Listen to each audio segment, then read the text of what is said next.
आं खोब गोजोनथावना बाथ्रा होननानै आङो दिनै फोरमायगोन। जोंनि 14 नं चिरांदुवार ब्लक कमिटि इउपिपिएलनि बानजायनायाव जोंहा दिनैहाय नैबे राइन' स्पर्टिं क्लाब काम लाइब्रेरिनि गेवलां गेलेग्रा फोथाराव मोनसे ग्रेन्ड जयनिं सेरेमनि जों हाबाफारि लादों। बे हाबाफारियाव जोंहा 1230 जोंहा सा बिपिएफजों लोगोसे गुबुन गुबुन दोलोनि बिबानगिरिफ्रा जोंनि दोलोआव दिनै हाबफैदों। खोब गोजोनथावना बाथ्रा आरो बिथांमोनखौ आङो गोसो गोरबोजों आं बरायबाय।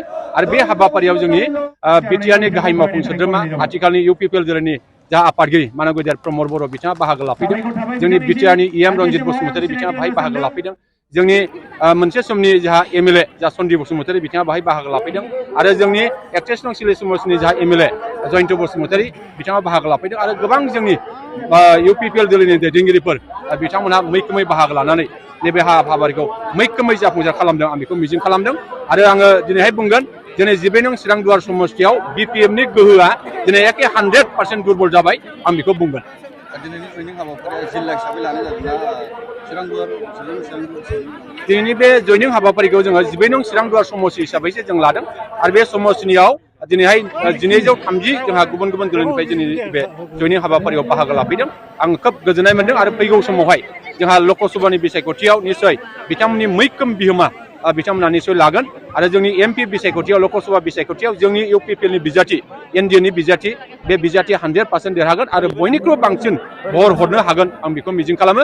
लोगोसे जोंहा दिनै खोब गोजोनथावना बाथ्रा नैबे जोंनि 14 नं चिरांदुवार समस्तियाव जा बिर सिलागां बसुमतारी मेम'रियेल मिनि स्टेडियाम नैबे जोंहा राइन' स्पर्टिं क्लाब काम लाइब्रेरिनि गेवलां गेलेग्रा फोथाराव बेखौ जोङो लुफुंनो दिनै सिगांदों।